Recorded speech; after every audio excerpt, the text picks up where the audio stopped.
Hey guys, Adam Rose, Vice President and Senior Loan Officer of Western Ohio Mortgage here in Sydney, Ohio. This is another episode of the Mortgage Guy Podcast, and this week we're going to talk about house prices in the market in general. And I want to start off because there was an article that came across my desk and I was reading about, and it says a $1 million starter home is the norm. You heard that, is the norm in 237 U.S. cities. Good God. And we think we're paying too much here in Ohio. It's unbelievable.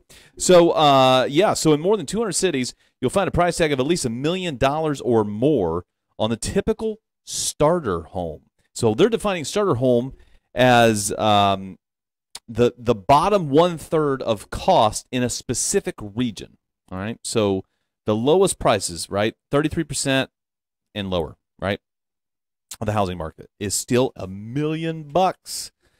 Good Lord. So, we talk about house prices and people have talked about, is the market going to shift? And we always respond with, based off of supply and demand issues, we don't really see the values dropping anytime soon, which is one of the concerns some buyers in the market have. Hey, if I buy this house, am I going to lose, $100,000 of value in 2 years? No, you're not. And, it's just that natural supply and demand issue of we have this many buyers and we have this many houses. Until that starts to change and level out on a level playing field, it is not going to change your home price. Actually, that brings me to the median home price in the U.S. So, new data came out from June to July.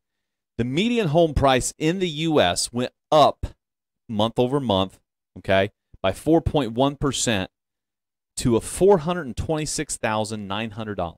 That is the median or the average sales price in the U.S., okay?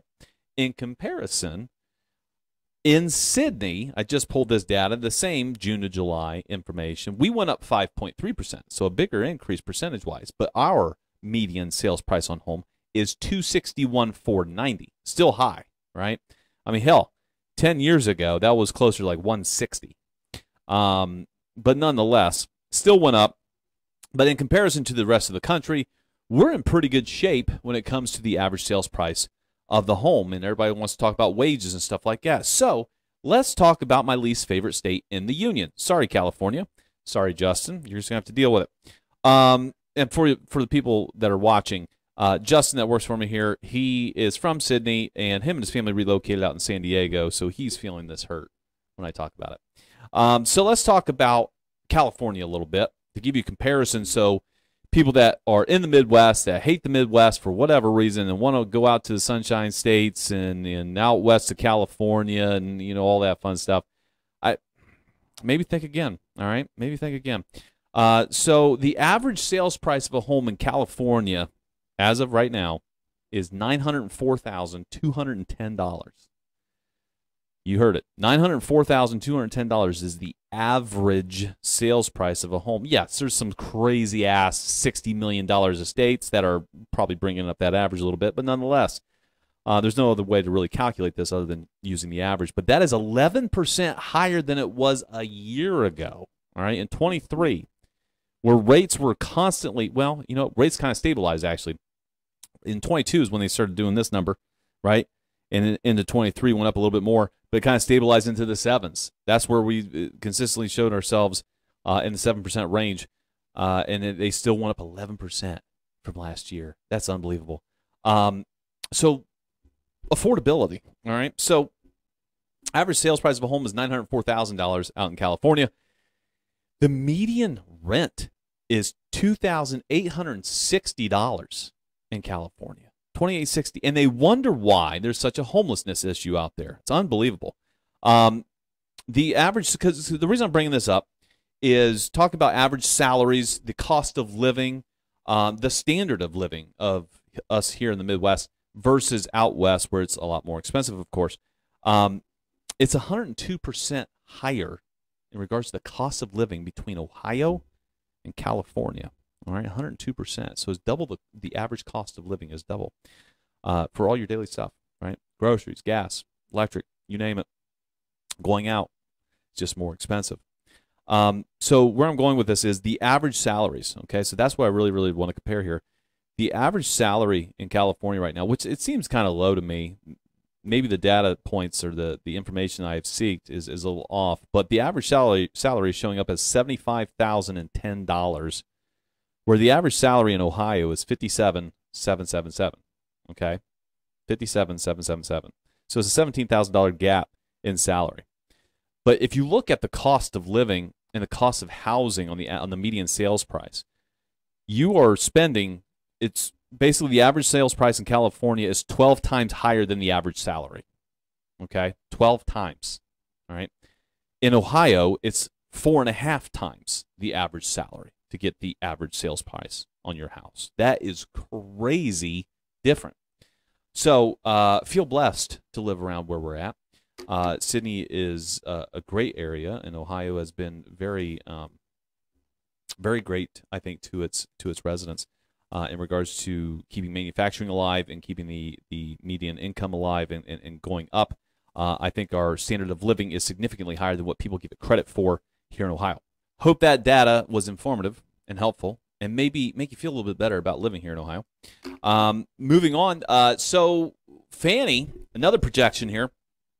So we talked earlier in the year how Fannie Mae likes to project where rates are going to go, what's going to happen, and all that fun stuff. Well, they went from 4 or 5 rate cuts is what they were expecting this year to none, to 1, to 6, to who knows, right? They have no idea what's going on. Their newest projection went from 1, which is going to happen in September, to actually 2. Again, don't put too much weight on this, okay, because the market is constantly changing, and they've constantly changed their predictions. But they think that inflation is going to end the year out at 2.9%, which will be a nice decrease. So that could help us with our rate piece, okay? So with that rate decrease, we might see an influx in buyers jumping into the market. So if we get our 1/4 point rate cut in September, which is what's anticipated right now, we can see rates fall accordingly, right? About a 1/4 point, maybe a touch bit more. Pricing is going to improve a little bit. If we get another one by the end of the year, I feel like it's going to help the winter market quite significantly, right? Everybody loves the spring buying market. It's fantastic. No one wants to move in the wintertime, but I feel like if we get another rate cut by the end of the year, that could spur a lot of activity. Now, remember, everybody talks about, is it a good time to buy? Because rates are still high, right? Even with these rate cuts, it could change the game when you're making an offer, all right?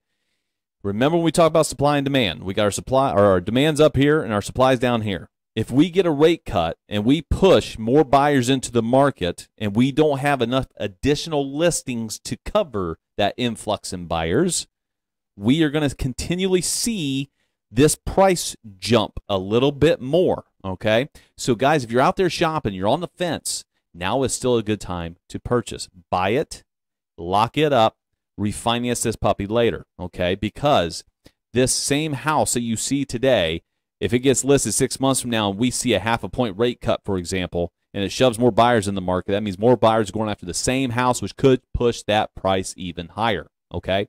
So if that is one of the deciding factors on whether you should jump into this market or not, try to remove that from your decision-making or one of the factors in your decision-making. And if you find the home that's right for you, you should jump on it. Okay, so we can always refinance it later to save you some money. Very good, guys. That's all I got for you this week. It's a quick episode, just a quick market update, and reaffirming why the Midwest is so great to buy and to live and raise your family in. Hope that information was helpful, guys. Remember, we'll see you all next week. Make sure you subscribe on YouTube, Apple Podcasts, Spotify, and we will see you all next week.